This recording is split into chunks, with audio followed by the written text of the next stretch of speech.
Well, here we are, Jack Barcroft, you and me, buddy. Good morning. Coming, my friend. Welcome to No Texas show. Loaded. In the honor of Sandra Witten. Hey, y'all. Hey, y'all. Hey, y'all. She is not here today. She would be joining us at 11 a.m. from an undisclosed location, but I'll disclose it to you. It's a Cafe Du Monde in New Orleans.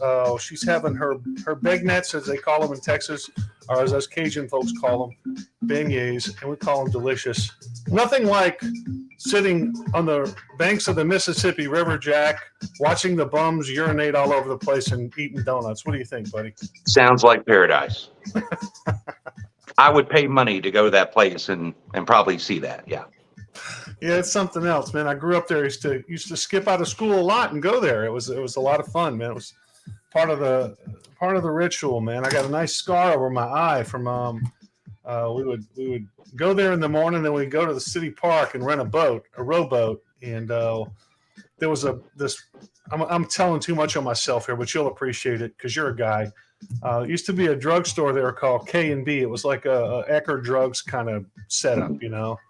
And they had this big, huge, long cooler run that ran the whole length of the store that they had all these exotic beers. So me and my dumbass friends, we would go start at one end of the cooler and we'd each pick out one of each of these beers. And by the time we got to the end, we had 25, 30 beers each. And we go to the park and we drink all these beers. And you always knew who was behind in the drinking game, because if I'm drinking a Fürstenberg and you're drinking a Grolsch or something, then you're behind in the game. And so that's how I got this scar on my eye, because I managed to fall out of the rowboat drunk one day and somebody hit me in the head with a paddle. I still don't think that was an accident. Still don't think so. Man, y'all were cool back in third grade. Third grade. Yeah, what took us so long? Is that what you're saying? So, man, look, I got to tell you, Jack, it's good to be on the show with you. It's no secret to anybody that knows us. You and I were kind of political rivals for a little while. I think it's fair to say. But I gained a lot of respect for you. You and I think, are an example of what politics should be like. I mean, we can where we can disagree and still be respectful. That's right. We had some pretty strong disagreements about things, but we were always respectful to each other. And I learned a lot from you listening to you, where you were coming from on stuff, and I do respect you, man. And this is good that we have this rapport, and I think it helps the state. It helps our cause. It helps the Republican Party. Hey, back at you, brother. Listen, I wanted to talk to you before today's show, so I noticed I must have accidentally lost your number back in 2018, and I don't blame so I started Googling trying to find your number. I mean, I couldn't find the number, but all these lawsuits were coming up, so that was cool. Yeah. Man, this thing's all messed up now. Here we go. No, they, one of my nicknames, at least to my face, especially on the SREC, was Smiling Jack Barcroft. Because it didn't matter. That. I think mine rhymed with mask hole. I don't remember. I wear it with a badge of honor, but no, it never got to that point. Honestly, it was. It's like I tell people this all the time when we're talking about politics. Politics is really like a boxing match. You got the guy in the ring who sees one thing, and he's reacting, and he doesn't always have a good view of things. Then you have the audience that's sitting around watching it. They're seeing something totally different. And then you got a corner man, a manager who's telling you, hey, when he does this, do this, that they have a real good understanding of what they're seeing, and they have a different perspective on it. The arguments in politics take place when the fighter is saying, no, I know everything. The corner man's saying, no, I know everything. And the audience is saying, y'all don't know anything.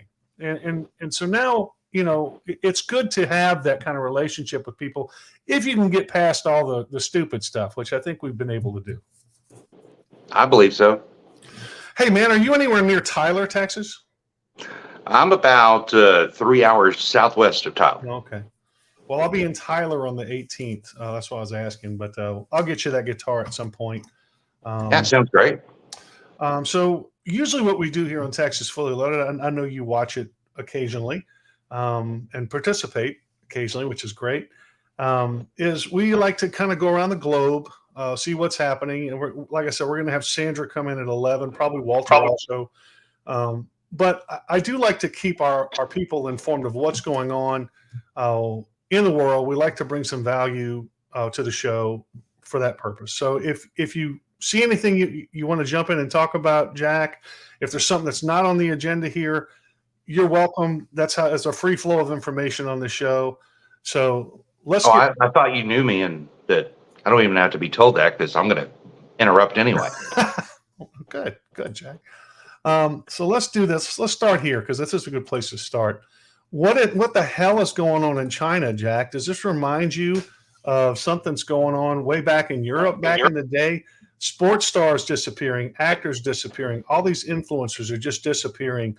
Ken Gang, we talked about, the diplomat from the ambassador there, he just disappeared. No, he's in a hole somewhere, I guarantee you. And now down there purging the military also. So there's a what they're calling a reckoning going on there. Now, the optimistic side of this is that President Xi is looking for the people who are corrupt, and he's trying to take out the corruption. But there's also another theory that he's very paranoid, And why wouldn't you be? Because that's kind of how he got into power, is, stepping on somebody else's throat. And so in those countries like this, there's always this upheaval. Everybody's watching their back. So is this paranoia? Is this just the way things are in China? What do you think, Jack? In my opinion, people forget that they are a communist party, right? And what we've always seen, at least since the 90s, late 90s, is communist light. So the PR people, right? Oh, we're communist, but we're so great.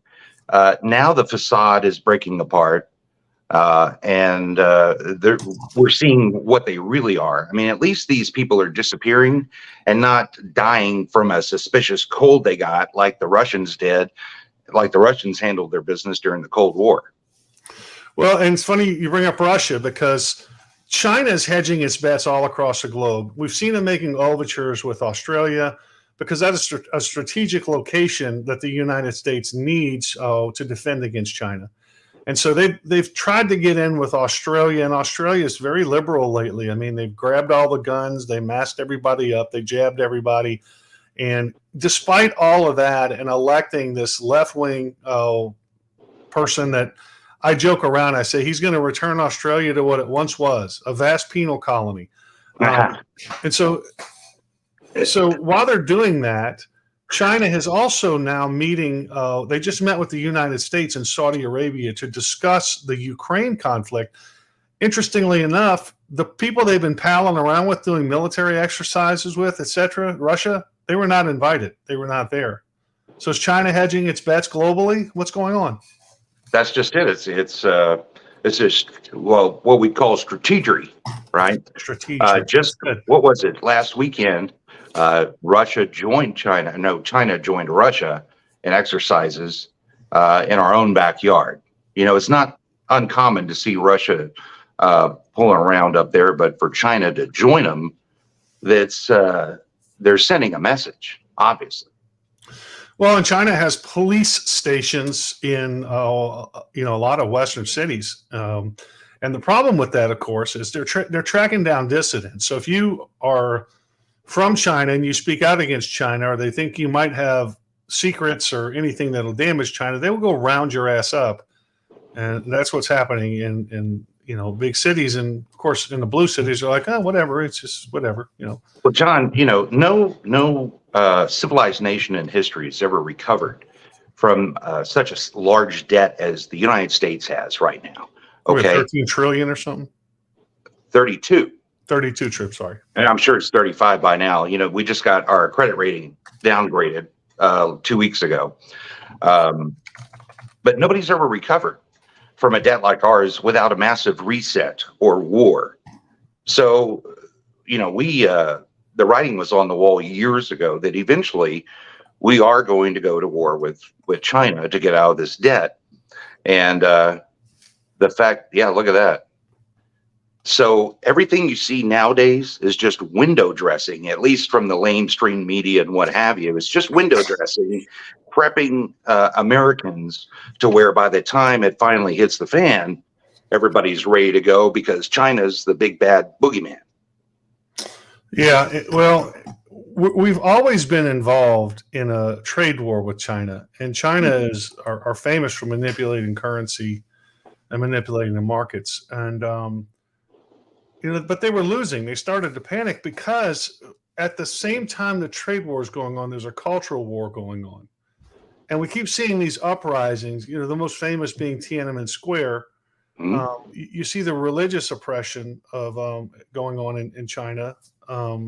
Would it be safe to say that they're trying to squash an Arab Spring? There you go. But it's not just been an Arab Spring; it's been ongoing.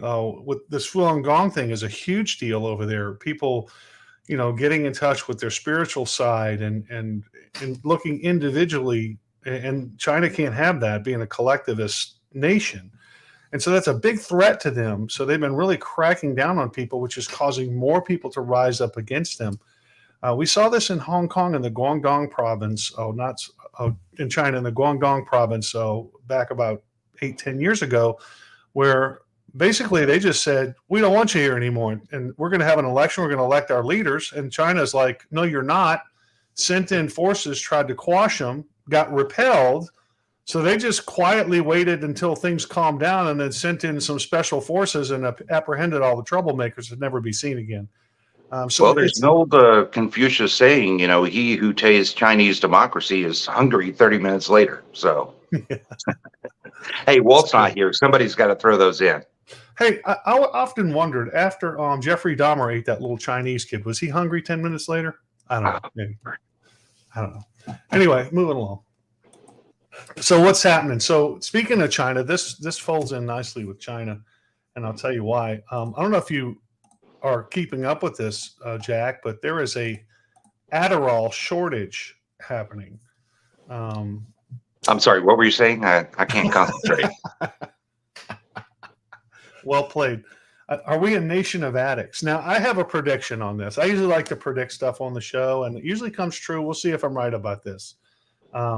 There will soon be an injection to replace Adderall in the pill form. I guarantee you. Maybe it'll be presented to us like the testosterone pellets or the hormone replacement therapy pellets that you put in your hip.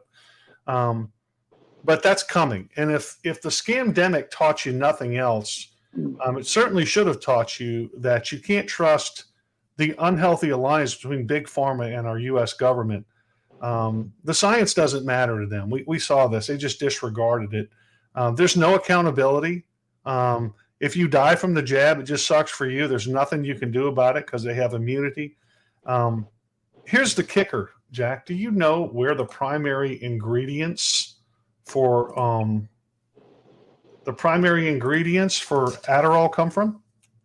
Well, Alex, I'm going to choose China for 500. Ding, ding, ding. You are correct. China and India. Now, does that give you a warm fuzzy at all to know that this is where the COVID thing came from? So not only do we not trust the FDA anyway, but the FDA, even if we did trust them, they lack full visibility into these foreign suppliers' production. So that creates a pretty significant safety risk, wouldn't you think? They're coming at us from every single angle. I mean, you add the tampered fentanyl that's being funneled into the United States through South America from China. It seems like they've really got their game together, and it also seems like we don't. Well, we're led by an Alzheimer's patient who doesn't know where the hell he is. That's an insult to Alzheimer's patients. Yeah, I think that's fair. My grandfather had Alzheimer's, and he would have certainly done a better job than That's this right. guy has. Speaking of people who have no chance whatsoever, moving on to the national level, you see Pence just recently, despite polling almost nothing in the polls, somehow he has reached the donor threshold to qualify for his first Republican presidential debate. My first thought is he wrote himself a check. I may be wrong. But isn't it going to be fun to see him and Trump on the same stage? Oh, man, that would be interesting. But it's not like Trump has any allies left. Anybody that worked for him or around him is testifying against him today or showing backing people that are running against him. Well, you say that, but he's got a lot of allies, and that's the American people. Because right now, look at the national polls and what they've been doing. Every time he gets indicted, his numbers go up. Of course. So here's his numbers: 53%. There's nobody even close. DeSantis at 15.1%. Pence at a paltry 5.1%, which is horrible for the former vice president of the United States, by the way. I mean, what is going on here? Look, every poll, man, 70% at Echelon Insights. Everything is above 50 except for one, and that is the Reuters poll, which, But, so you're telling me that for John Boucher to get a spot at the debate, it merely takes money. It seems that way, doesn't it? It says he reached the donor threshold. So there was a money threshold that you have to reach, and once you hit it, then they let you on the stage and hand you a microphone to make an ass of yourself, apparently. Well, funny fact, today in history, on this day in 2022, was the day that the FBI raided Mar-a-Lago. Really? Yes, sir. Well, Jack, it's like you're a great setup guy. You don't even know it because they indict Trump for everything. Did you see this recently? Trump indicted for mocking women's soccer. So they're just. Oh man, his indictments were already lined up and Well, ready to go before his he ever tweet. became president. Listen, I was not a Trump guy. I've been very clear about that. When Trump announced he was running for office, I said, "Here's a guy who hangs out with the Democrats."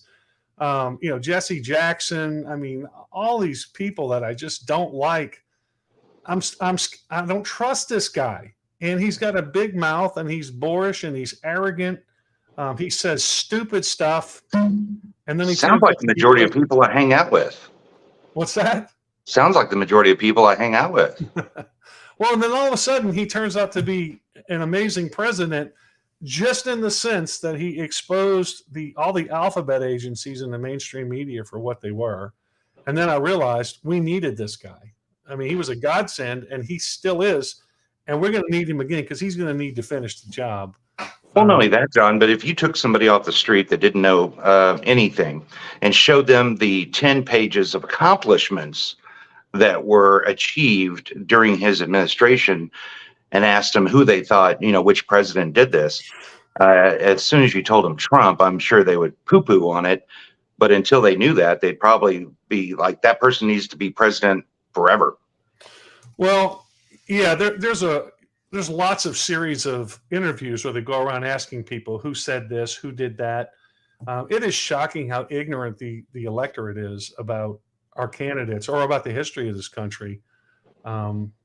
So, mission accomplished, leftist indoctrinators in the school system. You've done a great job. Speaking of indoctrination, we're going to get to that in just a minute. So Biden's student loan deal came out and went to the Supreme Court, and they said, no, you can't just take debt from one person and strap it on the backs of other people who didn't sign on the dotted line, didn't accrue it. You can't do that. So Biden then went back to the drawing board with his people, and they came up with this new plan where they put in income thresholds, which basically, Jack, did the same thing the original plan did. If you make below X amount, it's a wealth transfer program. So it did the same thing. So they rolled that back out, called it something else, and then tried to get that traction. So immediately, people who have two brain cells at least said, hey, this is the same damn thing. You're still transferring debt. The Supreme Court just ruled against that concept. You can't do it. And so let me show you how the mainstream media is reporting this now. You'll appreciate this. Appeals court halts debt relief for defrauded students. That's Washington Post. Vox says the plan is doomed, which is about the most innocuous of all headlines.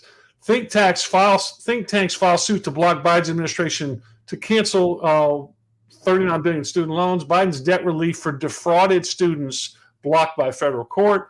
Biden's student loan policies continue to face legal challenges. Student loan forgiveness. Let's see. Conservative court blocks rules to ease student debt relief for defrauded students. So that is the new approach now. If you took out a loan, accepted the money, signed on the dotted line for the terms, and then when it came time to pay the loan back, if you just say I was defrauded, they want to forgive the loan.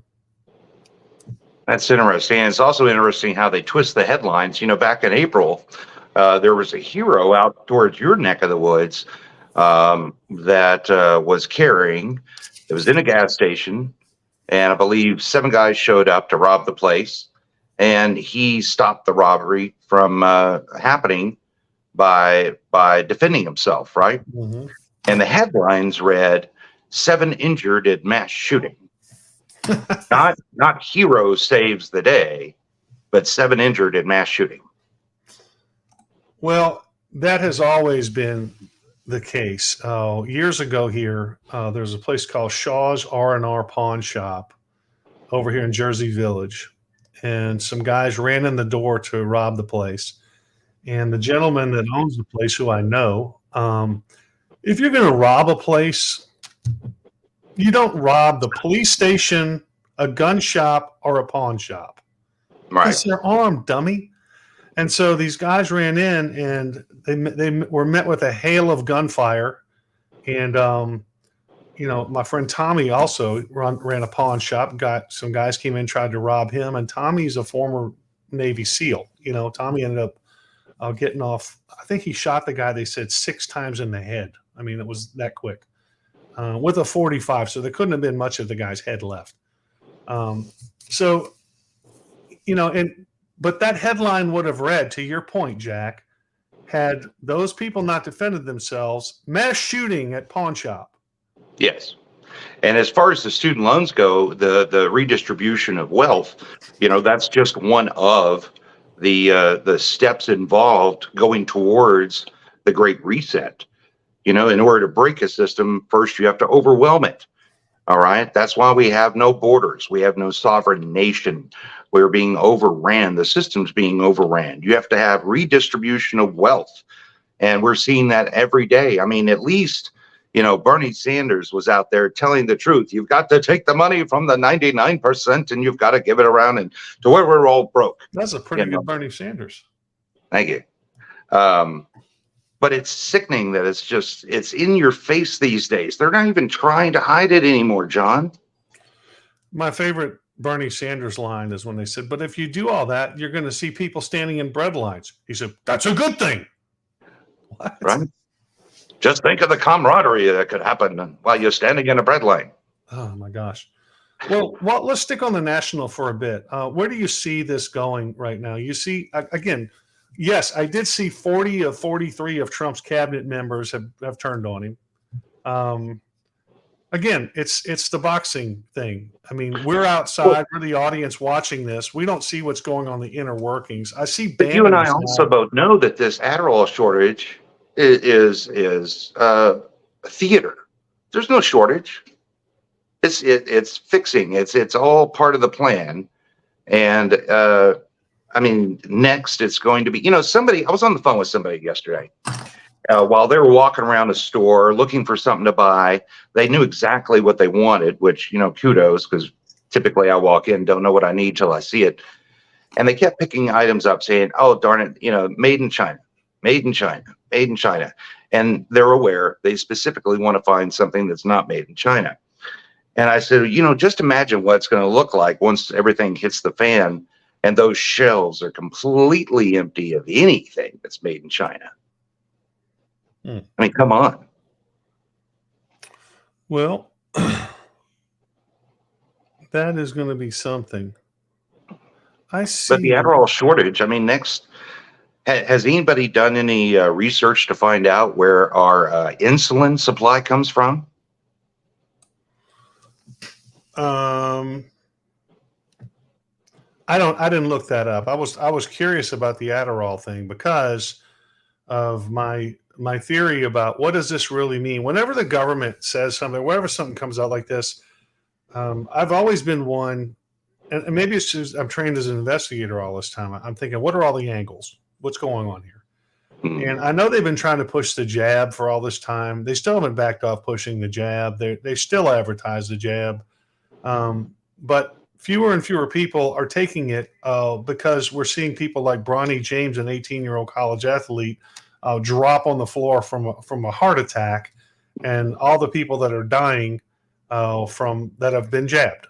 And so, in as much as we're not stupid, we're not taking it. So they're trying to find different ways to package this. And you got to wonder, what is the end game?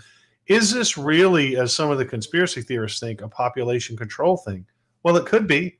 I mean, if you look at the population of the world as it's growing, and it's growing rapidly, at some point you are going to reach a point of saturation where, are people really looking at with an eye to that?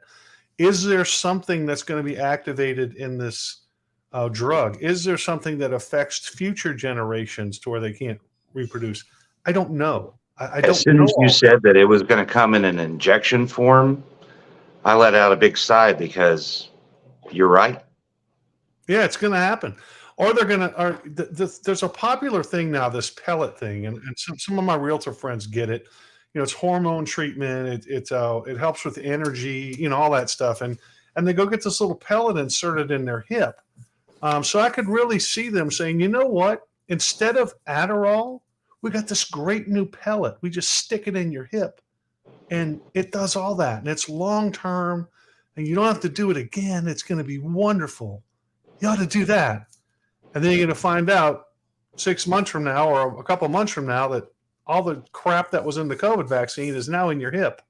Even on TV today, it's been like this for decades. They'll have a commercial for, this drug cures everything. The next commercial is, if you just took the drug we just advertised, you may be entitled to compensation. Yeah. Well, my joke that I like to tell people, and you'll get it being a guy about my age, I tell people I'm at that age where I mix up my little blue pills. I have to think long and hard about everything. So it's a joke. It's a joke. I love it. I take vitamins. Is it?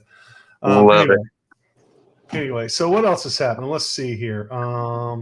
This event, Jack, are you going to be at this event right here? Let me pull it up.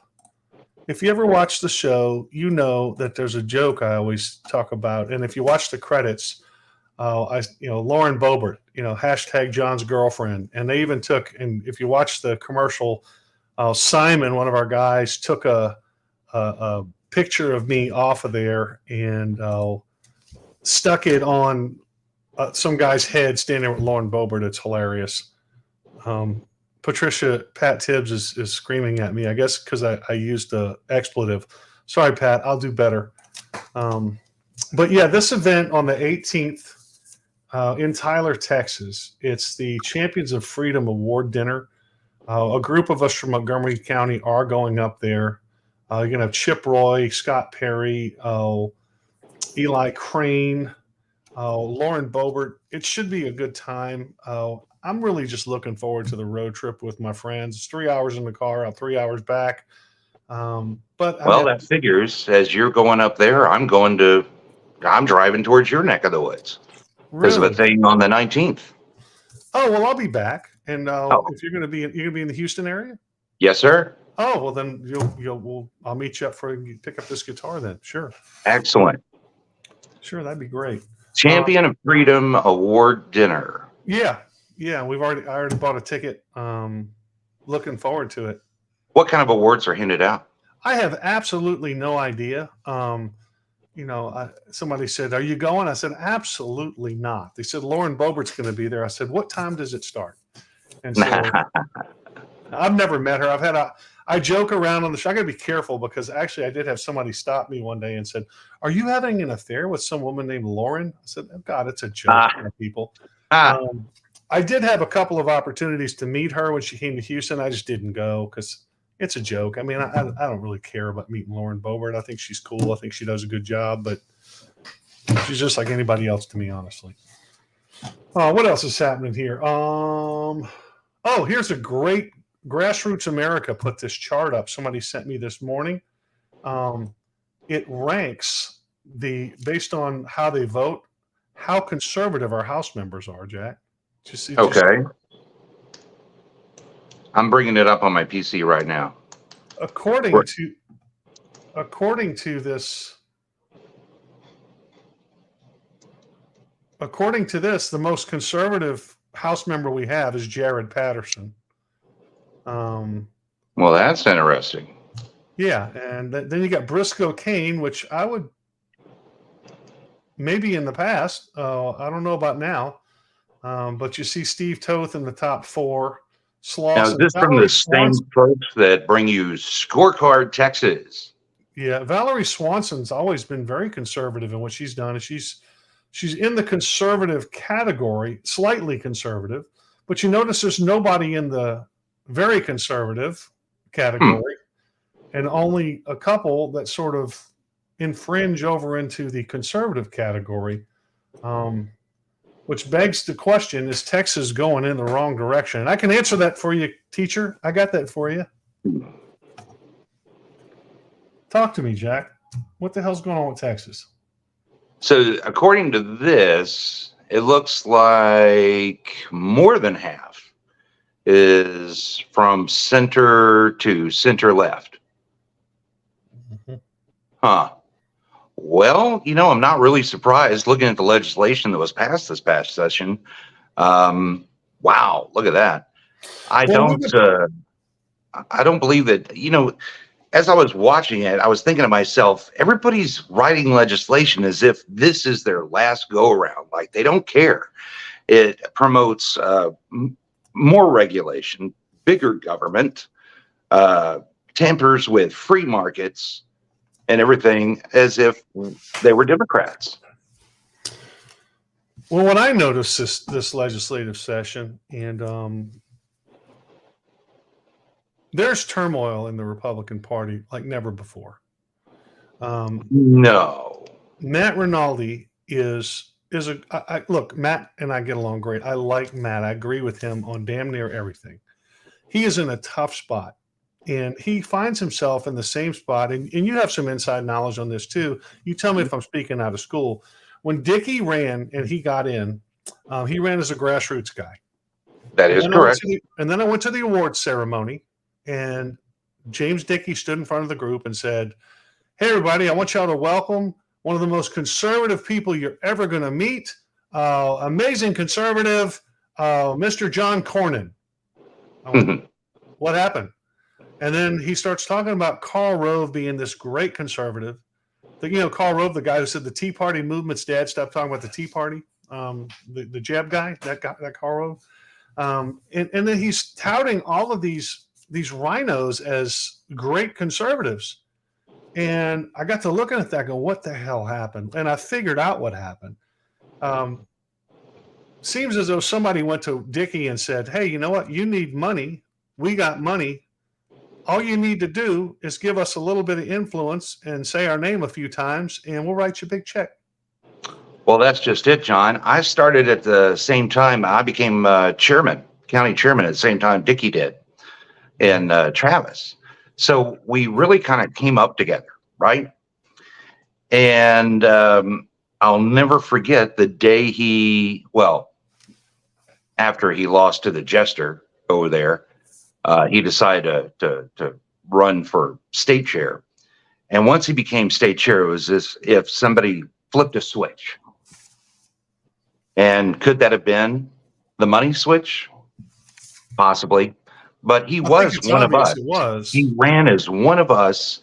I've been there in the trenches with you and all this kind of good stuff. And then immediately, as soon as he got the brass ring, started drinking his own Kool-Aid.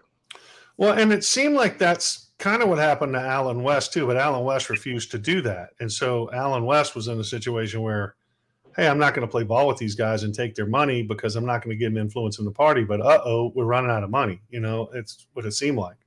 Well, not only that, but he just used the party as a platform to. Well, I've heard that said, but whenever he ran for state chair, and Abbott started doing some of his shenanigans, I was one of the first ones when I was talking to Alan West, to say, you really should consider running for governor. Your brand is hot right now. I mean, timing is everything. This might be a good time for you to look at that. Okay. And he was like, yeah. And I'm like, well, it's just something to think about. So I did warm up to that, and I think that it was probably a good move. But I do think, and Alan West isn't here to tell me whether I'm telling accurate or not, but I do think that he got into that and said, I'm here now. I'm going to make a difference. And they said, we're not writing any more checks until you do what we want. And then you're in a bad situation. And I think that's where Rinaldi is right now. And I haven't talked about it. Go ahead. You just changed my mind on the whole thing then. If you tell me that it wasn't predestined and it wasn't a vehicle and you had to actually talk him into it, then I'll take that as the gospel truth, and you can ask Walter about it too. It really didn't seem that way at all with Alan West. Right. But with Rinaldi right now, what I'm being told by people close to him is that if he does what the grassroots wants, the other side's coming after him with guns blazing and threatening his funding and everything else. If he does what the rhinos want, the grassroots are threatening him with, deposing him basically, and for being, for turning his back. And so he's in a really tough situation. And I'm trying to be sensitive to that. But I do think he's making a mistake. I think when it comes to the party rules and principles, if you don't stand on that solid foundation, if you're on the quicksand of, well, I'll kind of enforce, I don't want to enforce that one because, I might make somebody mad, then I think everybody loses confidence in you. And it's like I told Mark Keogh, our county judge, when he got feet of clay once. I said, listen, here's your problem. And you did this in the House. You're doing this now in this election. When your friends no longer trust you and your enemies don't respect or fear you, you're screwed. So I think well, in the meantime, we've really, and it's not the Chairman Rinaldi's fault, but for the last 8-10 years, the Texas legislators, we come up with legislative priorities and all that kind of good stuff, and we want to get those passed and what have you. We've lost any influence with the legislators over the last decade. Because they don't respect us and they don't appreciate the grassroots, bottom-up type of leadership. Well, what I did see this last legislative session, and I was in Austin testifying on a couple of bills. I saw the pastel Republican Dustin Burrows write up a bill, 1635, which destroyed the freedom of association of the Republican Party. It basically said if you can just fill out the application and get on the ballot, it doesn't matter what you do. You can come out anti-gun, pro-abortion, whatever. And the Republican Party couldn't do anything to pull that R off of behind your name, which I thought was wrong. So I fought against that. Simultaneously, we had people from our county. Our chairman sent people there to testify for that bill. One of them, Susan Johnson, one of his officers, one of his hand-chosen people, Brian Chris, hand-chosen people from Montgomery County, actually mentioned my name and Walter's name while testifying in front of one of the committees and said that we were trying to get Wesley Doolittle removed from the ballot. They gave false testimony in front of one of the committees in support of 1635. We had never mentioned trying to get Wesley Doolittle thrown off a ballot. The CEC had never mentioned that. But they were so desperate to do that. So they're trying to destroy. This was an attack by the rhinos on the Republican Party.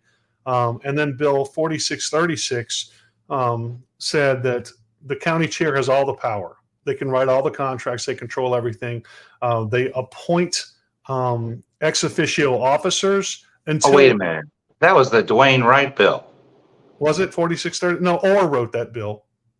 Well, Orr presented the bill. Eric Opiala wrote the bill. I'm sure really? Wright pushed it. Oh, okay. But that bill basically gave all the power to the county chair for everything. And you'd be proud of me. I'm on record. I testified against it. Well, thank you. And then what happens is they get up in front of the committee and they go, well, this bill just keeps felons off the ballots, which was a total lie if you could read. But anyway, hey, you know what? We're actually late for a commercial, Jack. We're going to take a quick commercial. We'll be back. Stay tuned. And we're going to see you in just a couple minutes.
And we're back. I'd like to give a special shout out to our sponsors. Thank you, Justin, over at Skyland Companies. The donations you give to the show make it all happen. Thank you so much, brother. Montgomery County Tea Party, what a fabulous organization here in Montgomery County. President Pat Tibbs has done an amazing job building that organization. Had a great event last night, which we'll talk about here in a little bit. I got some pictures that you would like to see, I'm sure. Vietnam Veterans of America, we support them very much. So Super Moms activated, and our friends over at J6 Commissary Fund, Sing for Freedom and America First newspaper. So thank all you guys for making that happen. I know Greg Parker, Dr. Greg Parker, has helped us out a lot too. Thank you, Dr. Parker. If you haven't got his new book, I'm Okay, But You're Not, You Liberal Dumbass, you should get that book. It's a great book. It's a working title. Check it out sometime. Anyway, Jack Barcroft, we're back with you. What a great title. Well, I may have made that up. I may have made it up. I mean, come on. So let's don't continue. forget to spade and neuter your pets. Hey, let's continue talking about this. So again, 4636 was the bill that was going to turn the Republican Party from being a republicanism form of a party with grassroots bottom up to a dictatorial method where the chairman just has all the power to do everything. There was even a provision in there, Jack, where they would allow the chairman to elect ex officio officers until officers were elected. But here's the trick. Guess who's the only person can call a meeting and set an agenda? The chair. Yeah, so if you never put not only officers that, on the agenda, guess what happens? The ex officios become permanent. Oh, and by the way, anybody that quits or if there's a vacancy, guess who fills it? The chair, unilaterally. Yeah, so the whole thing was it was written to where the ex officios would help like volunteer to run events and stuff like that. Well, guess what? Those are called volunteers. They don't need a title on the CEC.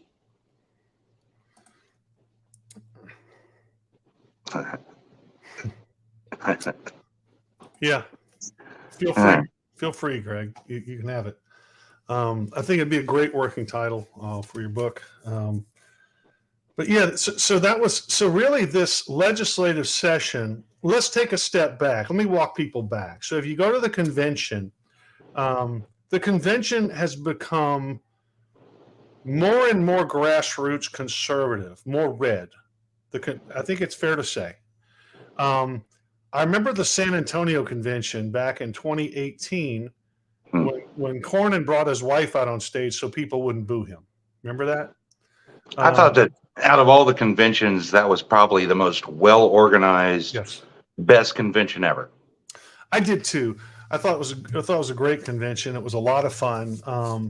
I just happened to be on the organization committee. So. Well, you did a good job. Being seriously, I thought it was a very good convention. It was a lot of fun. It was just in a good location. Everything was wonderful about it. But I got the sense that it was very much geared more towards people like me who are right wing. I make Ronald Reagan look like a Teamster. I mean, it was more on that side of the spectrum. And then we went through the scam of a freaking convention online where Montgomery County really got snubbed in that deal because we stepped up. We said, we have a convention center here. We have hotels. We have everything to accommodate this. If Houston's screwing you, take the 25, 30-minute drive north. We're happy to host it. We got everything set up. People like myself, Judge Keogh, all the people that normally might kind of butt heads on some little minor issues, we all came together and we were ready to host this convention. And we told the Republican Party, hey, we're ready to do this. And then what's the guy, Kyle? What was Matthews? He was one of Dickie's guys, Kyle something. Kyle Matthews? I mean, Kyle Matthews. I know who you're talking about. He was the executive director. Yeah, so he comes out and he says, we looked at Montgomery County, all they have is a dirt floor arena, which was total horse crap. That was not true. And so it really made a lot of us mad. And then, of course, they have the online thing, which was a total disaster. And I was on the organization of that, too. And I was physically on the ground that Monday, okay, because we had not given up yet. And then I had to turn around and drive back home so I could resume the rest of the convention online. But leading up to that, and there's even articles out there quoting me to where I was forcing the issue with leadership that this has got to be seamless. It has got to be done. It was the largest sham in the Republican Party of Texas history. I mean, it ultimately ended up with Cat Parks being the vice chair of the party, which still to this day, you cannot review tallied vote totals. No, well, that was the other thing. Back then.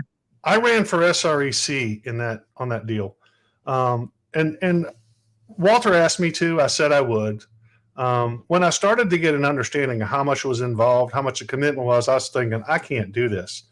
And then we had this gentleman out of Jefferson County running, and I had lunch with him a couple of times, and I really liked the guy. And he said he wants to do it. He's got time to do it. I'm like, okay, cool. Well, whatever happens. So the first tally on the online vote, I win.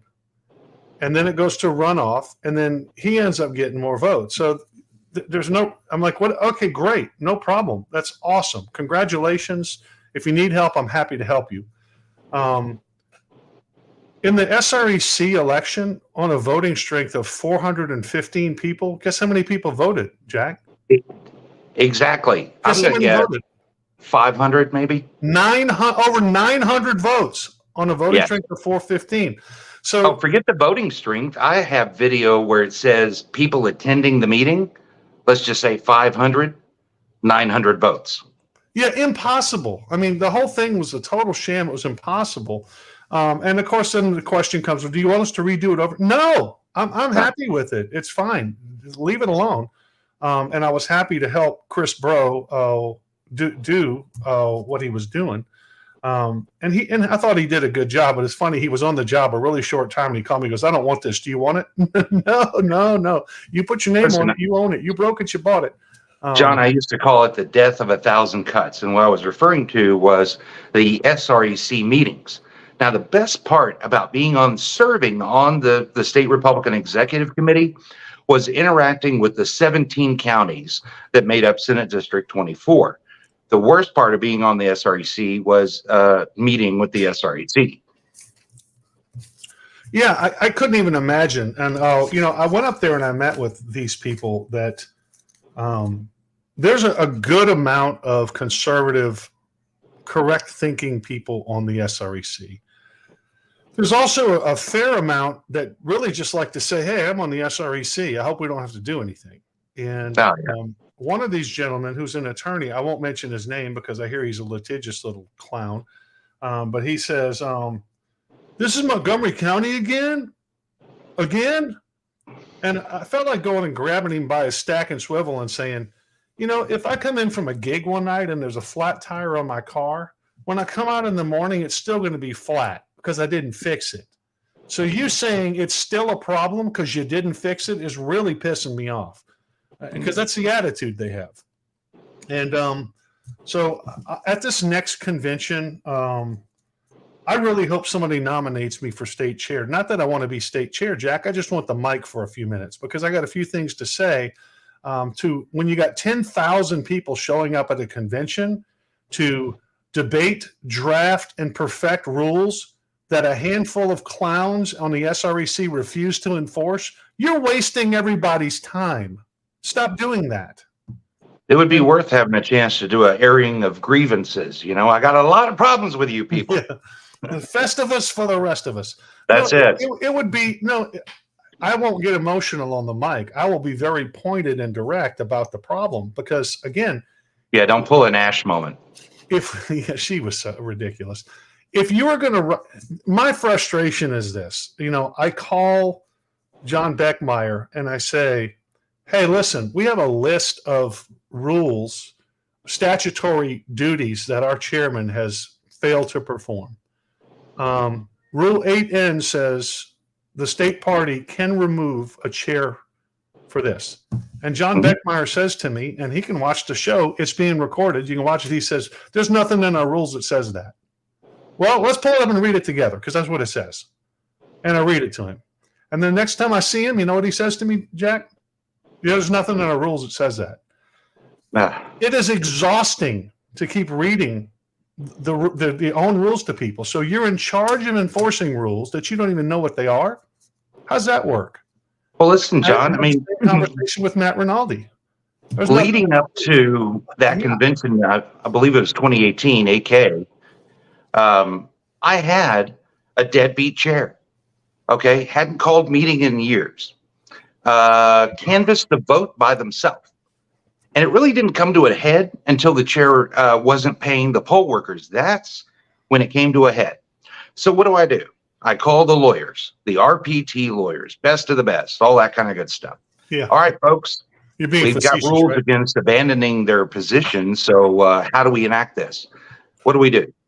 Well, in our legal opinion, your only option is to politely ask them to resign their position because we have no vehicle to do anything about it.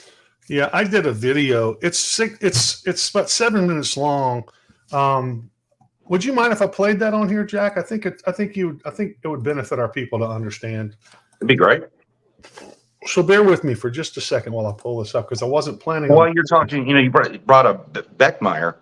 What do you think about this power grab going on with, Brandon Steinhauser running for RNC committee woman who didn't even fulfill her duties on the SREC before she abandoned the seat, and then her husband Brennan Steinhauser is on the short list as the executive director for the RPT.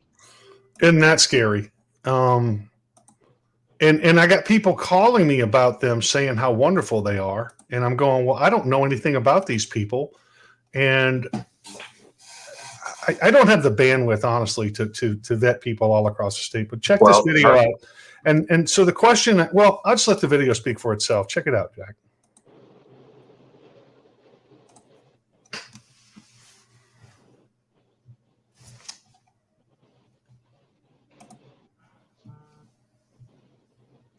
Well, good afternoon, everybody. Today is July 25th. It is 1:25 p.m. John Boucher here, Vice Chairman of the Montgomery County Republican Party. I wanted to give you an update. This video is about the gray area. It's really important information, so check it out. One of the big questions I continuously get from people about the conflict in the party is, why doesn't the state party do something about Chairman Brian Crist's continued violations of the law, party rules, and parliamentary guidelines?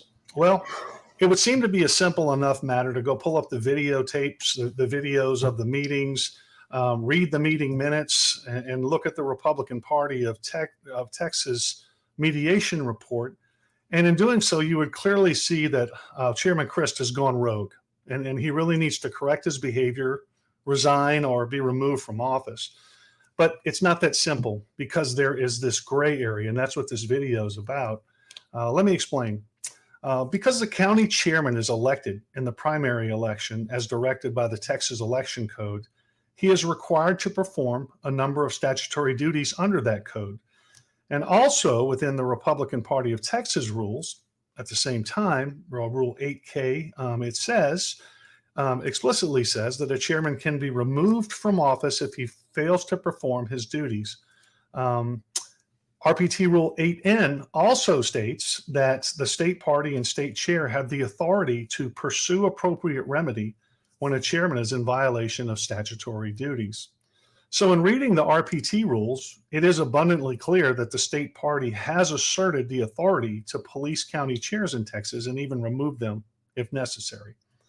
But again, there's this gray area because while the RPT is a private organization, it has its county chairs and its county executive committee regulated by the Texas Election Code. That's how they're elected by the election laws of the state. And those have primacy over RPT rules. So despite asserting the authority to remove county chairs for dereliction of duty, the state party looks to the state courts to enforce the law as it relates to county chairmen. So despite what the RPT rules say, the state party is petrified of getting sued for adjudicating laws contained in the Texas Election Code. But at the same time, the state and the courts are also very reticent to get involved in the affairs, organization, and operation of private political parties. So that's the gray area. This huge dangerous gray area exists in which rogue county chairmen are able to get in there and push the limits to see how much they can get away with. And that's exactly what Chairman Brian Christ has been doing. So we won't play the whole thing, but that's, you get the idea. People need to understand what this gray area is and why. Because to the average person, the person sitting outside the ring watching the fight, they go, why don't the referee do something? You know, and it's a fair question. Every time I get to go sit down and talk to a group of people that have that question, and I'm able to explain to them what's going on, they get it. But trying to explain that on a large level is really hard. On a mass level is really difficult. Well, just in that 2 minutes, you did an excellent job of laying it out to where even I could understand it, even though I'm in it. Well, yeah, and it is hard, man, and it's really difficult. And so the next video I'm going to make is really going to ruffle some feathers, because I'm going to be speaking directly to the SREC about what their fecklessness is doing to their own party. Because people are losing confidence in the Republican Party. A lot of our grassroots people are like, I will not give a nickel to the state party. I will not do anything. Because when you as a state party say, I've got nothing to do with the county party, I don't want to touch it, you guys work it out. And we go, okay, we're going to work it out. And then the state party steps in and says, no, you can't do that. It's against the rules. Well, wait a minute, damn it. You just told us it was up to us to settle it. You know, so if it was up to us to settle it, we'd have voted our chairman out 40 times already. We've already censured the guy. We've already done everything to him. Every time he shows up to a meeting, he doesn't like a vote, Jack. He just says, well, that vote don't count. You know, it's you know, and the state won't do anything about it. So my point has always been that knife cuts both ways. If we show up and we say, Chairman, you're fired for violation of all these rules, and we look to the RPT and we say, we expect you to support what we're doing here, they should support what we're doing. And then let our chairman run to the courts and have the courts say, nope, I ain't touching it. That's an inter-party deal. That's what should happen. And all this stupidity would stop, instead of having 40 counties this last cycle having these kind of trouble.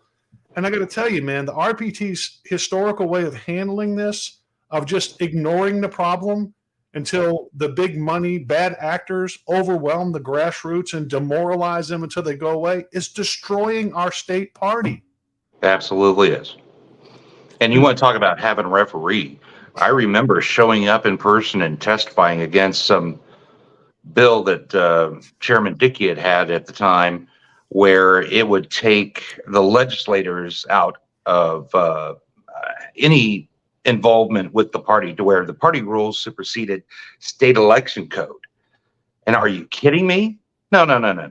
In my opinion, at the time, you know, we need the adults up there that can actually, you know, get in and be the referee sometimes, because if you let the inmates run the asylum, it's just not going to end very well. Well, Jack, what really needs to happen is they need to crap or get off the pot, because Sure. The grassroots, when we showed up to the organizational meeting, our attitude was this: if they have the votes, then they win. That's it. Mm-hmm. And we got to operate within those parameters. Their attitude is, if we don't have the votes on our side, then we'll just manipulate and do everything we can and tip over the table. If the state party's attitude is the county parties just work it out and they'll support whatever happens, do that. If their attitude is, no, it's up to us to police the county parties in accordance with state party rules, do that.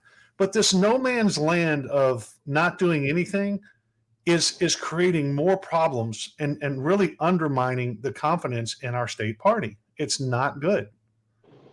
John, I'll never forget the night that the SREC held an executive session in order to discuss matters of Montgomery County back in the day. Did my name come up repeatedly? Anyway, I don't want to know. Go ahead.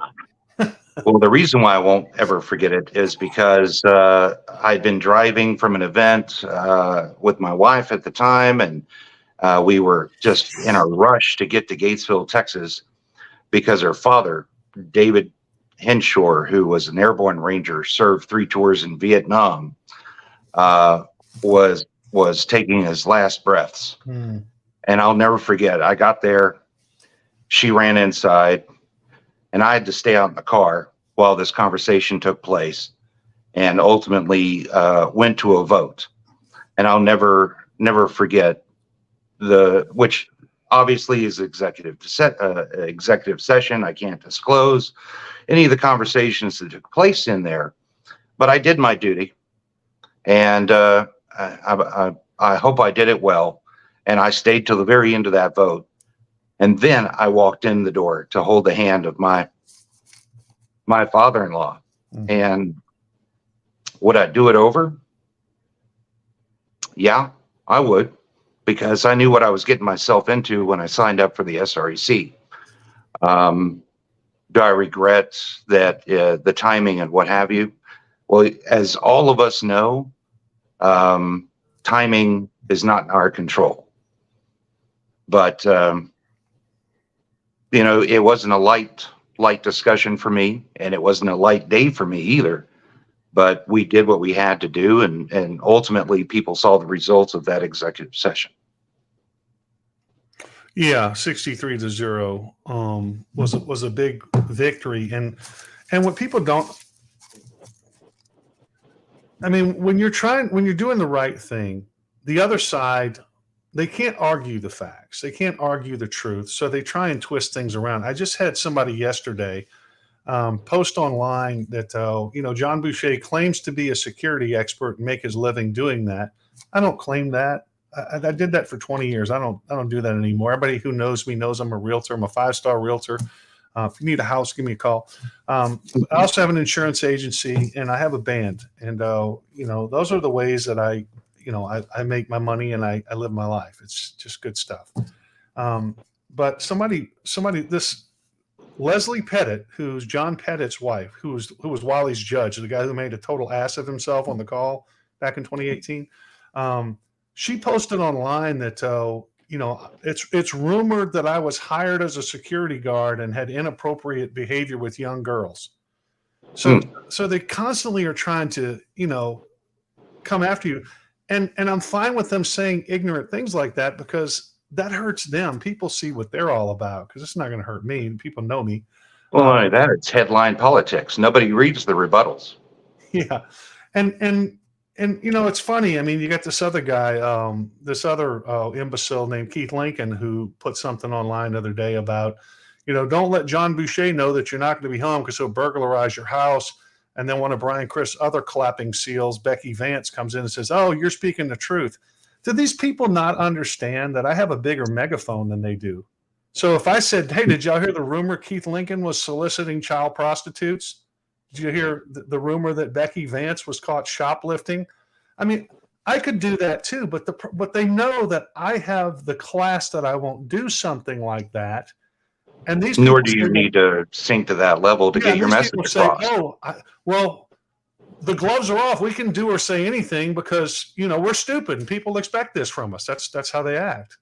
I remember, Fear and Loathing on the campaign trail. LBJ was quoted as saying, "I want to accuse my opponent of having inappropriate relations with goats." And his staff said, "Sir, can you prove that?" He goes, "No, I just want to hear him disprove it."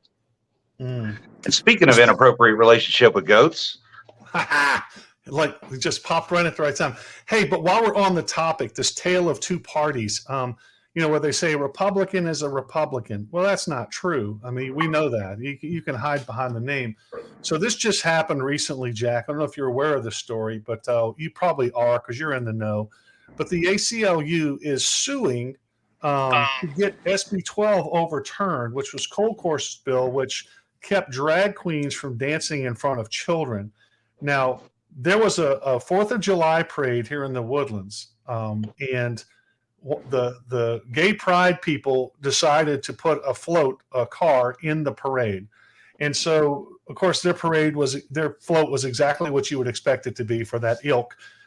So we took a wholesome family celebration of our nation's birth, and they put a gay pride float in it. I showed up and then the organizer of the parade gave them an award for best float or something in the parade. So I showed up to testify to say, first of all, what was the criteria for giving this award? Number two, why was this group even in the parade?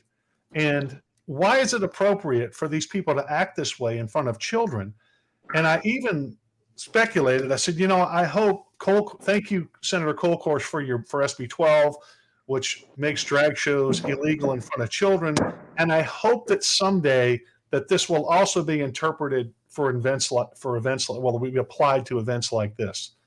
Well, I guess I triggered the ACLU or something, because now they're filing suit on behalf of Woodlands Pride in this deal. Interestingly enough, the contrast in party comes. Chairman Christ was called by one of the board members there and told, "Hey, you're the Republican Party chair. You need to come testify also." So he was shamed into coming to testify. You know what his testimony was? Geez, guys, we all need to follow the rules. Nothing about the depravity of these people dancing in women's underwear in front of children. Just, geez, guys, we all need to follow the rules. But I don't understand SB 12 as it sits today with the language in it. I mean, the way that the language is laid out, it's as if there's armies of drag queens, running around the city streets looking for kids like, "Hey, Biscuit, there's a kid over there. Let's go." And, plus the language is ridiculous. It says that you cannot dress up a male as a female and perform and all that kind of good stuff. And it also says that it cannot be in a sexual nature or have the priority, which was a big word that was used in the 88th legislation session, priority, which is open to interpretation. It's also it cannot have the priority of sexuality. So the priority, what that word means is... You know it when you see it, Jack. You do what? You know it when you see it, though, right? Priority? No, when some drag queen is dancing in their thong in front of children, that's inappropriate when you see it. It's not the same. Aren't there already laws out there for lewd behavior in public and what have you? Jack, yes. That only applies to heterosexuals. Oh. Yes, there are. And you bring up a great point, which you have heard me talk about, that Sandra and Walter do on this show all the time. Whenever we go to pass a law, Defense of Marriage Act is the one I love to use as an example. When that passed, all my conservative friends were like, "Oh my God, yes, the government has now decided marriages between a man and a woman." I said, "Oh my God, why do you want the government deciding that?" Same kind of thing applies here. Had they been applying the law against lewd behavior and so forth, we wouldn't have needed this other law. But since it has become so specific to drag queens performing in front of kids, I don't necessarily have a problem with a law specifically mentioning drag queens. But there's not a law specifically saying that the Shriners can't run their go-karts wearing nothing but their fez. But if they did, they'd be shut down. Right. Yeah. Well, and actually, it goes to the point, though, that this is where your consultants build the scramble. This is a money maker. We write an anti-drag queen bill. It's going to draw people out of the woodwork.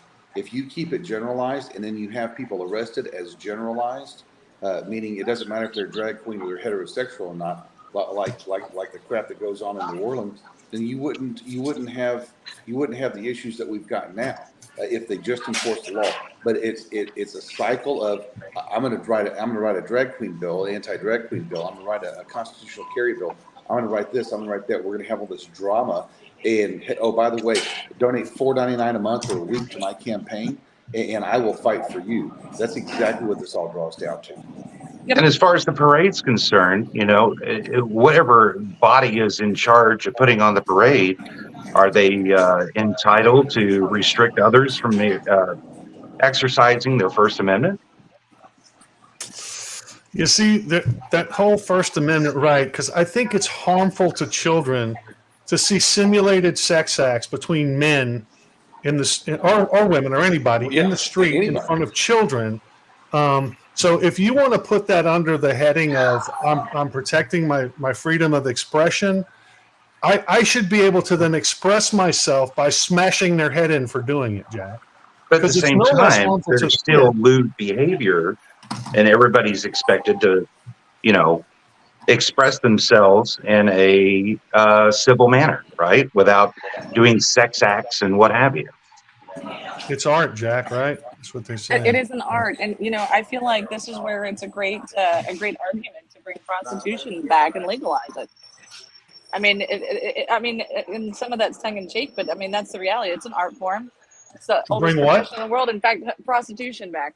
In fact, we saw an actual handwritten receipt for women who had to get their permits so that they could be prostitutes in Texas. It was $2.50. It came We was from see really- they changed the name of that. Now it's an application to get on the ballot. That's what you call it now. Yeah, No, no, Sandra, that was actually a 1916 New York City license that Oh, wow. the women had to pay $2.50 at the time, and there were certain standards that they had to groom to whenever they were prostitutes back in the 1916 era. Is that when they get cited for unlawful carnal knowledge? Ah, I see you, Jack. definitely, I see definitely you. some So- carnal knowledge. So you know what's funny is this whole drag queen gay issue thing is a civil rights issue. They want to make it a civil rights issue. I was actually just made a good point from a good buddy of mine. Mike wrote to me and he said, whenever the blacks wanted civil rights, what did they do?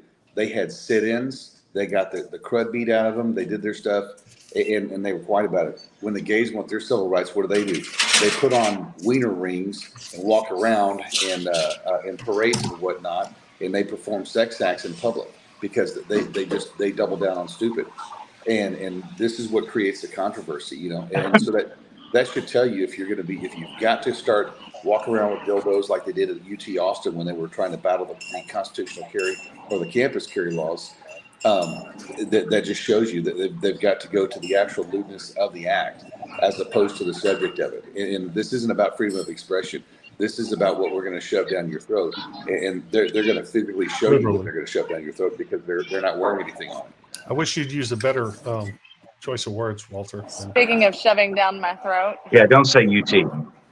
Yeah, that's right. we don't Well cuss played, on this Jack. show, Well Walter. Oh, I Well, use let that me bad ask you example. guys something while I got you three geniuses on the phone. Open primaries in Texas. That has been a huge thing to close the primaries in Texas. Last night, Steve Toth gave a rather lengthy explanation as to why that's a bad idea. I need clarification on why that's a bad idea. Because it's harder for them to not cheat when we close the primaries. He said that it's easier for Democrats to cheat in a closed He's primary. so full of crap. So here's what he needs to think about. Stop going Republican, Democrat. Why don't you start appealing to the Democrats so that we can change their mindset, bring them up to the code and the values of So it Texas? sounds like you're advocating for open primaries, Walter. I'm not advocating for open primaries at all. I'm advocating for pushing the party, building the party. Do you realize every elected Republican official right now barely defends the Republican Party of Texas? That's why the They Republican don't. Party of Texas has done such a bad job fundraising under both Matt Rinaldi, the fact that the governor has kept the donors out, the whole We bit. talked about that earlier. Yeah, on the show. and that's the key. We have values. The party has values. Most of the people along the border, and this BS about how the party did anything for the border, that is absolutely wrong. That there was hardly any Republican that did any actual work down in the border, or down on the valley, or anything. Those people, as Democrats, came out on their own. That credit goes to those Democrats that said we're tired of the Democrat Party and we didn't know about the principles of the Republican Party. The Republican Party has a great message. It has a horrible message. It has a great set of values. It has a great set of priorities, and they don't know how to communicate that. That is what the problem is. Well, before we close the primary, can we just close all elections to citizens only first? Man, you just hit the nail on the You head. mean like Oh, in you're clean nice, up bro. voter rolls and everything? Gosh, you're such a racist. Well, Jack, where are you on allowing on plank 248, I believe it is now, allowing the county executive committee to elect its leader, its county chair? Where are you on that? You mean like appointing somebody in a pinch, or No, I mean like you mean electing the them. CEC, the CEC. I mean, being because it's a able to board. elect their Look, own it's a people. board of directors with a board president. That's essentially what it is. Right. And my argument, and I'm going to tell you, I'm in favor of that, because if you had that, you wouldn't have all the crap you have now. If you could appoint and remove by majority this chair, you wouldn't have all the stuff you're having now, where special interests essentially buy the chair. And look what's happening in Montgomery County right now. You know, But you 2/3 of can't. the party It's votes called for your something, vote. and the chair says, "I'm not going to do it," and the party just falls apart because Jack, If you're talking about taking the chair off the primary ballot, yes. Oh yes, I'm a huge So fan. that's what Plank 248 says, is that the Republican Party supports the county chair being elected by the county executive committee in counties where a county executive committee exists. Jack, the background on that is this. The background is that we have 10 to 20% of Democrats that come over into the Republican primary, similar to what we did with Hillary Clinton in Operation Chaos back in the 2008 timeframe. I believe that's how we got Robert Morrow. Yes. So the key is this: have it to where Republicans elect their own, but in a closed primary, and more so by the CEC itself. So whenever the CEC, those precinct chairs are voted in because they're on an elected level, that allows them, because they're affiliated, they understand the party's concerns, they understand the party's platform, and they're able to actually nominate from within the CEC. Just like Because the the state average party chair Republican gets elected at convention. the average Republican, especially in Montgomery County, has no freaking clue that that Robert Morrow is running the Montgomery County Republican Party. Brian Crist, probably and most officially, and I'll officially state this as me. He most officially went up there and drank the juice this guy had to throw out or whatever, and that's why Montgomery County got stuck with the moron it got stuck with. This is right after his election, by the way. Like What did he do, Jack? He started a podcast with the head of the Democrat Party called it Purple Politics. Purple politics. Well, I don't want our county to be purple. I don't want to give the Democrats a platform. Purple politics. It's on YouTube. Now, this isn't like, Reagan and what's his name? Tip O'Neill. No. Tip O'Neill going back and forth banter. This is a rearrangement of, okay. This is Republicans. Let's come to an understanding of how far to the left we got to drag the Republican Party in order to meet with you guys. You know what, I'd be for the idea. I'd be for the idea of taking the chair off the primary ballot, but only as long as that's not the core problem. That's not the root problem. The root problem is that the Republican Party currently is in power of the state.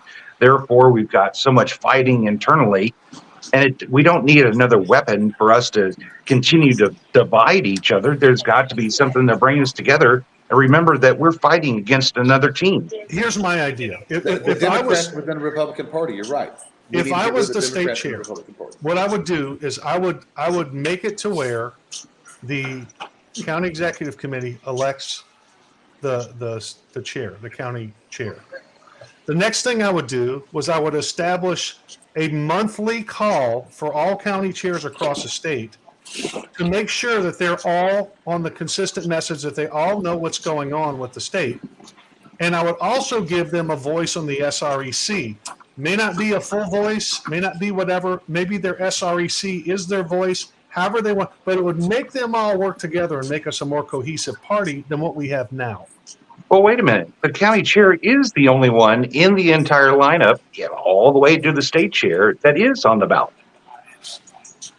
So not on the primary ballot, the precinct chairs. Precinct chairs are well, and precinct chairs. So are we going to leave those on the ballots?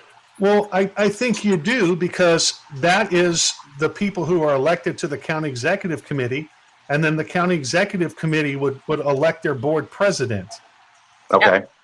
I mean, it's the same concept. It's a corporate setup, except the difference is right now you have 3 commissioners on our court here who fund a campaign to elect a chair that they control, who then craps on the CEC, and so the party's dysfunctional. It can't be that way. But the other side to it is that most of the people that vote in a what? So, and more specific to what's going on in Montgomery County, the bottom line is that moron, he's not running for county chair. His wife benefits from her consulting business. Yeah. Nobody wants to, none of the elected officials want to say that, because they use her. They use her consulting business. She's Oh, making we've already hundreds of talked about thousands. Rand and Steinhauser. Exactly. That's exactly what it is. Exactly.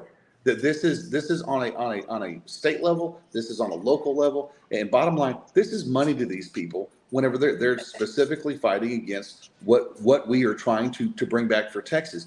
There are several Democrats, that conservative Democrats, and I'm not saying, oh, they're going to come over. We're going to bleach the party.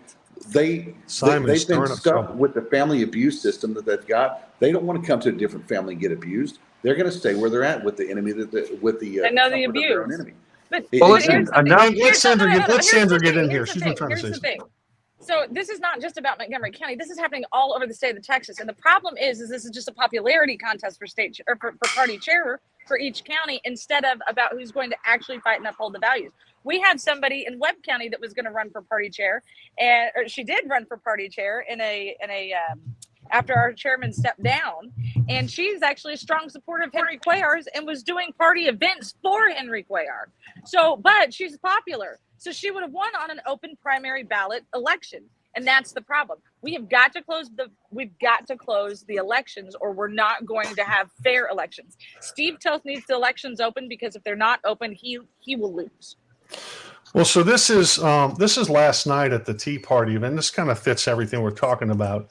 It was another great turnout. Another great turnout at the event last night. And here's the thing: you had people in this room that were typically. There was a couple there that I know that I've talked to that were on quote unquote the other side of the equation. But my conversation with them always starts the same. Look, I'm not trying to convince you of anything. I'm going to tell you what happened. You make up your mind, verify what I'm telling you. You will notice, though, that when I tell you something, I provide you with the documentation to prove what I'm saying, because I want you to, know the veracity of what I'm saying. Whereas when the other side gives you an excuse, it changes every time they get nailed down on something. They have no documentation for anything. So there were people last night that were there and that were on that other side before. And so it was very encouraging. Now, I'm going to say this. If the local officials in this county would stop financially supporting and giving, lending their names and lip service to Kristen Christ and Brian Christ and all their bad actions, this thing would have been over with. We have the overwhelming numbers. But every time they infuse them with money to continue the bad behavior, they prolong this fight. And then they come to me and they go, John, how can we bring the party together? Well, here's an idea. Stop funding them. Yeah, exactly. How about that? You hit That's the how nail you on end the it. head. Well, a bunch of this, enough of this, Michigas. Our compadres right now are standing down in the quota, and it looks like Sandra got her beignet. I did, and now my phone looks like it was hanging out with Hunter Biden. It's all covered in white stuff. I don't know what to do with this. I'm also getting that little what they call a contact buzz just coming out of the hotel, so that's exciting. Hey-o. Actually, you know what? I said this earlier while we're on the topic of being in the quota. Is we came about, I don't know, I think 12 years ago or so when we just had the big two. Funny enough, we actually stayed in that hotel right there. And when we were here in the middle of the day, in the middle of the week, at like right around 4 o'clock or so, it was pretty fun. It was lively. There was some things that were a sight to see, to say the least, even in the middle of broad daylight. And I haven't necessarily seen that this time. And this thing on stilts with horns and just all sorts of loveliness came up to Manny and was like, hey, don't let the sun set on the kids. And we were like, that's kind of weird. What does that mean? And we quickly learned exactly what that meant as I'm covering the children's faces. We're making a beeline off of Bourbon Street. But even last night, I didn't see anything that was any, I would have felt okay bringing, they're teenagers now, but bringing the kids down here. So I wouldn't have wanted, So Sandra, back to the story of the chairs. So you know what y'all need to do? Y'all need to get outside of your own counties. Sandra, when are you going to have Jenny Thatcher on here? The Democrat that turned Republican and turned the only county in Texas red. in 2020 and in 2022, and she did it without the help of the state party. You got people like Kat Parks that are down there lying about the work they did. She works with Project Red Texas. They got on the ballot. They got a pro-abortion, pro drag queen lady to run for county judge, and they duped the people. Now they put money into actual investigations on the county judge, which is good, but they're down there lying to people. They come up here to Houston, to Harris County, to Dallas, to Austin, and they lie about the work they're doing, and they raise money on that. And John, it goes to your point. These morons, people are funding that because they're believing everything they're told, but nobody goes down there to check it out. That's right.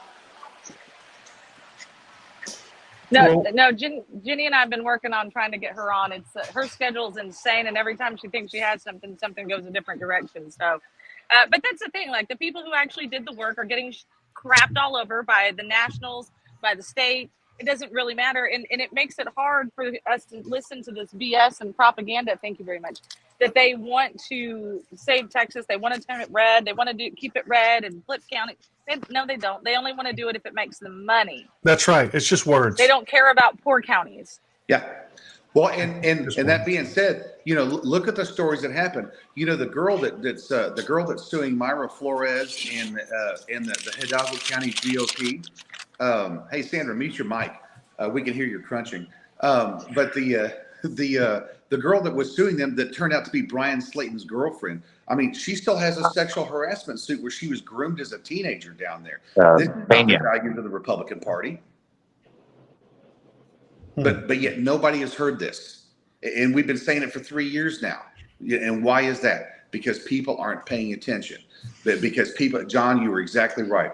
You give them the facts, you show them in black and white, and it's, oh, well, that could be fake news. It's like, no. Yeah, but the system has been very successful in labeling anything that comes out of your mouth a conspiracy. Yep. Well, hey, Jack, what's funny is yesterday's show, it has literally been reported to YouTube as medical misinformation. Saw that.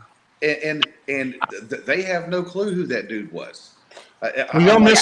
You and Sandra, Walter, y'all missed my latest Texas fully loaded prediction. Jack and I were talking about the Adderall shortage. And, of course, the primary ingredients for that are made in China and India. So with the big push for the jab, my prediction is this. They're going to come out and say, well, we've come up with a substitute for Adderall. It's an injection, or it's a pellet that you put in your hip. And people are going to rush to get it. Then it's going to be, oh, by the way, just like they did with the flu shot. Oh, by the way, it also has the COVID stuff in it. It's so to protect you, on that level also. That's coming. What we've been noticing is the AI is what's being used. There's not human people reporting this stuff. It's AI being used. And so at the end of the day, it's the pharmaceutical companies. And look at how wrapped up they are in our elections. Look at how wrapped up they are into our politicians, into the campaign finance reports, all the way down to the money, to the medicine that's being handed out, whether it's the VA, whether it's through Social Security, whether it's through Medicare. You go down to the border, Obamacare is everywhere. I mean, that's literally the name is Obamacare down there. And that's how they ushered in an old white guy that can barely, the elderly abuse that you're seeing in the White House right now. Joe Biden there's no cognizance to that guy. Well, it's a coincidence, but Gary Haven was actually born in the 3rd Ward. Yep. In the where? 3rd Ward. Of Houston? No. New Orleans, where you are. Oh, that's funny. Okay. That is funny. So Jack, the 3rd Ward in Houston is actually the ghetto that's being transformed. That's Sheila Jackson Lee's district. That's why I was thinking, oh my gosh, I wasn't thinking outside of Texas, but no. Oh, trust me, he was born in a ghetto. Well, and again, you've got somebody that influential that's done so much with their voice, with their money, with their philanthropy, and it's like, wow, okay, he reached out and jumped onto a small podcast like this, but you know what? That actually goes further because we've got things in place that are making it. We've got some good stuff from that guy. At the end of the day, though, if you look at what we're specifically talking about on the Republican Party stuff, I mean, you want to get down on it. The bottom line. Texas is not going red. This Keep Texas Red, Project Red Texas, all this kind of junk. If those people would stop using their money to fight the party, because Project Red Texas is a part of the Texas for Lawsuit Reform, is a part of the Dick Weekly venture. Whether you have a Steve Toth, you have whether you have a Briscoe Kane, or whether you have a leftist Democrat, Dick Weekly specifically in front of his donors, and Sandra was there. We've got it recorded. He specifically said, we pick good Republicans and good Democrats to work with. You know what? If they're good enough Democrats, then they ought to be able to flip parties like Ryan Guillen did. Why is there not more of that going on? From my personal experience, I'm going to say this, and I'm probably going to get excommunicated, but Michael Quinn Sullivan and his ilk have done more damage to the Republican Party than any Democrat I know. Yep. And you know what's comical is, you know what, I actually agree with you. We reached out to Michael Quinn Sullivan several times. He's been down to the Valley. And Jack Barcroft is no longer with. I'm kidding. Yeah, we've been down. He's been down there to the Valley. He was there at several of the rallies that Sandra and I put together. Not once did he ever report on those. While him and Brandon Waltons were down there, their reporting was such a centrist type of issue. All they're working with securing Texas borders, which is only getting half the story out. They're working with the Texan. That there's Jonathan Stickland is in charge of this big conglomerate of all mindset and motivation are important. What's that? Mindset and motivation of these people are important. Well, exactly, and it's power and control. They want to take power and control over the party. They want to damage the governor, the lieutenant governor. Now they are behind Paxton, obviously, but to what extent you don't know, because they could have done way more. It's people like this that create the division in the party when we need our elected officials to stick to the party platform and do their job. We don't need a Shelby Slauson writing a border bill when she's not from the border. We need her to jump onto a border bill. We don't. I get behind that. Yeah, we don't need these morons like who's it, Andy Murr out there. The crap that he's writing. He wasn't even living in his own district. He's finally moved back in it, is what we understand. But he was living in New Braunfels. He's outside of his district. These people have so many rent houses, and you got to look at it. $7,000 a year. They're good business members. That's great. We have people trying to push 20-year-olds with no life experience. Oh, we want him to run for office. We're so happy about this. We're so happy about that. You need people with real life experience that can get the job done. We have 5 months out of every 2 years to get it right, and these guys are doing nothing. But yet they come back in and make most conservative session ever. Let's the first, the second, the third, or the fourth. Which one are they talking about last time? Let's take a quick commercial break and come back and close this up. Okay, we'll be right back.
And welcome back. It's Texas Fully Loaded, wrapping up the show. Had to get a last commercial in. Again, I want to thank our sponsors, Skyland Companies and Montgomery County Tea Party, for all you do. We're also big supporters. Come on by the website, texasfullyloaded.com. Check out our merchandise shop.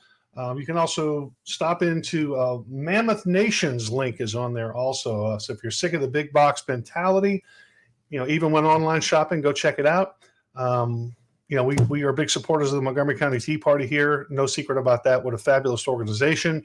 You should come to some of the events sometime. We also have some fun things that we do, and hopefully you guys can join us September 1st at Pacific Yard House, where my band Johnny and the Sensations will be playing. Come join us September 1st from 8 to 11 p.m. Hope to see you there. It's a good time. Had a great crowd last weekend. Come check it out.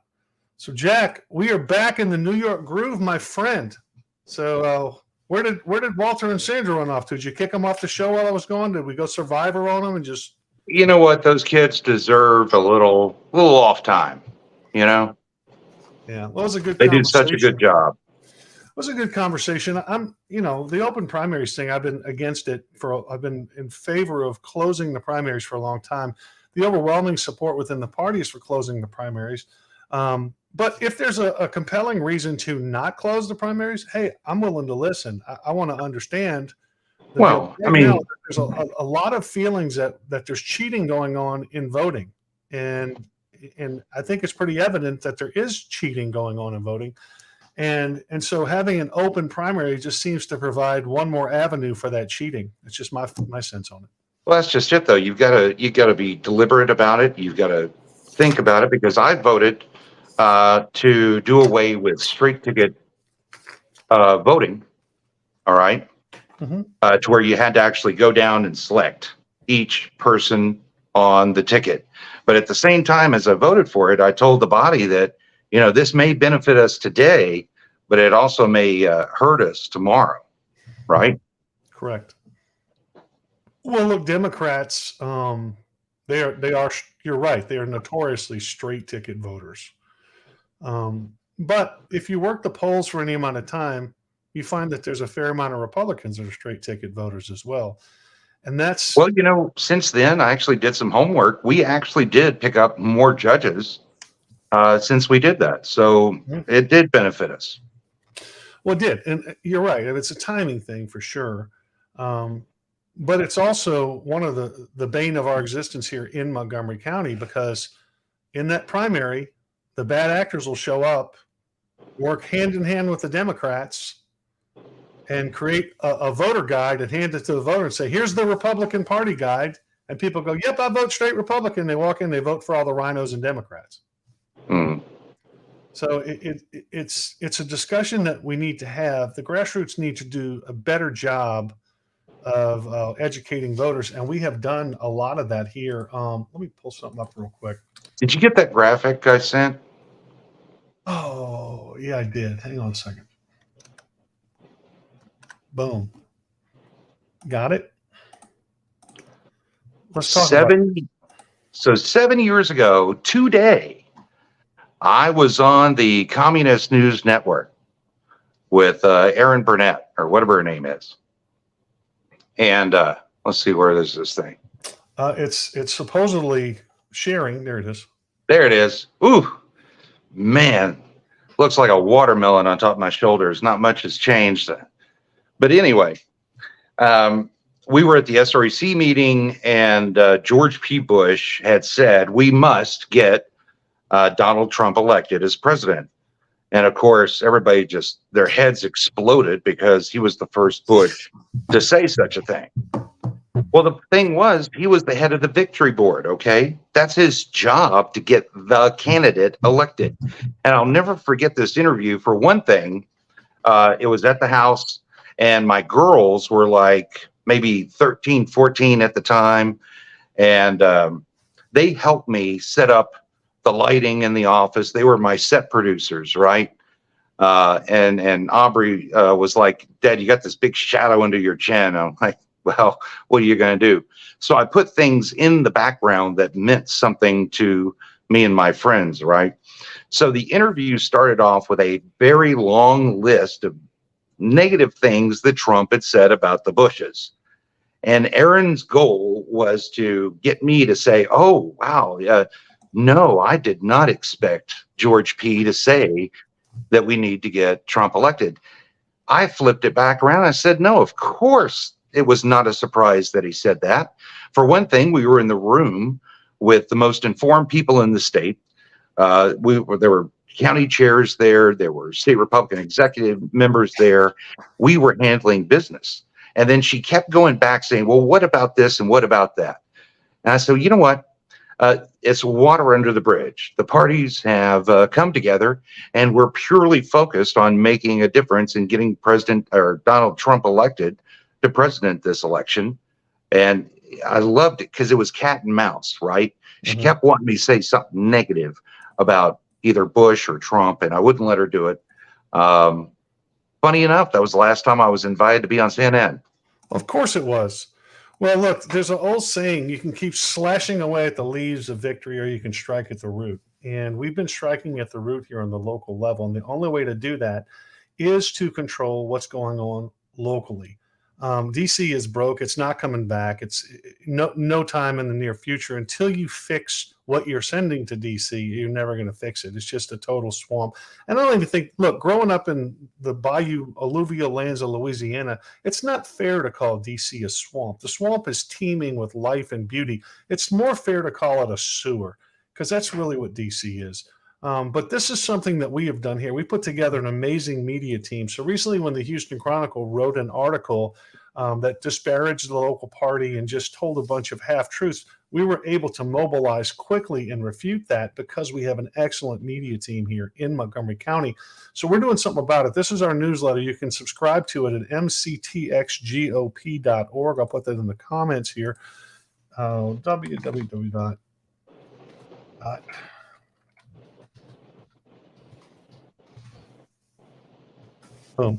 You can subscribe to it there, but it's a call to action for patriots to get involved, get into the game, do something. 90+% of your taxes are controlled at the local level.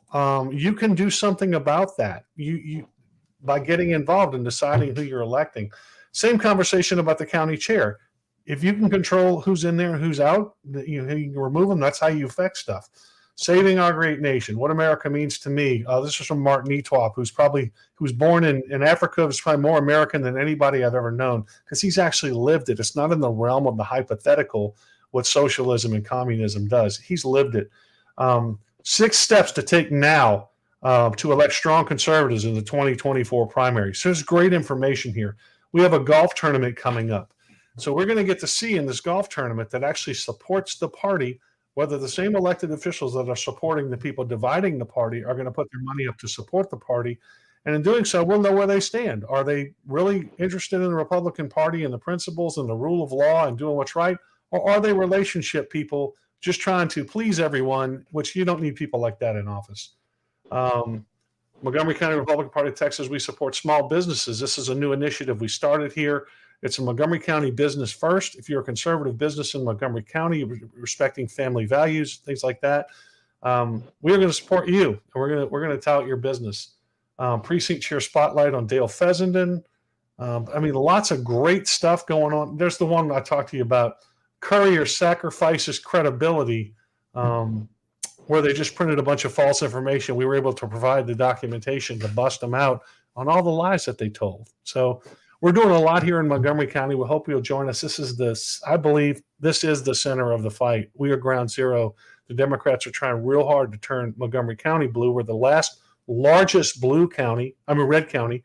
There's one a little bit larger county that's still red, barely.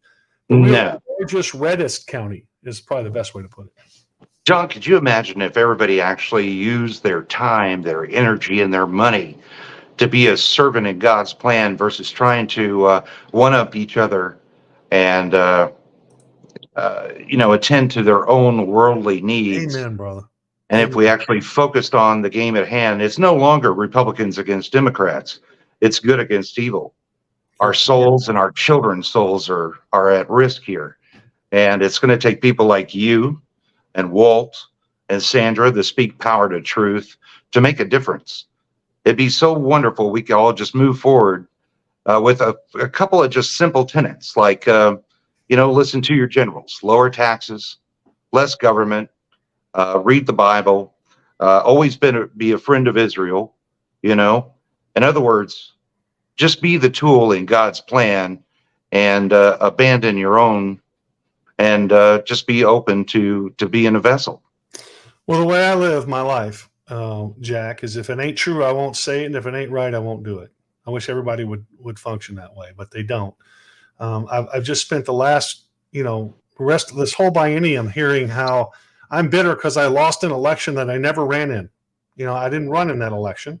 I'm not on the ballot this time, but they still keep prosecuting. Yeah, John just wants to be county chair. Well, it's a hell of a way to go about it, to not run for it and not seek it. I really just want you guys to stop lying and stop, and just start following the rules and respecting the vote of the majority. But look, we are about out of time, my friend. I've really enjoyed hanging out with you today, Mr. Barcroft. I would have never said that in 2018. Sneak That's up on fair. the golf club in the parking lot. No, it was just a different time, and we both had our perspective on things, and mine has broadened quite a bit. And well, it's kind of hard not to be an advocate for a county chair when you're the president of all the county chairs. Yeah, but you still got to do what's right. I mean, look, of course, which I did. I consider you a friend, but if I saw you doing something stupid, I would say, hey, man, cut it out. Well, that's what real friends do. Yeah. Well, God bless you, Mr. Barcroft. Hopefully we can do this again. Maybe we'll fire Walter and Sandra. Just you and I have our own show. I told them not to get their feelings hurt when our ratings come in higher than theirs. Well, God bless you, man. Everybody have an amazing day.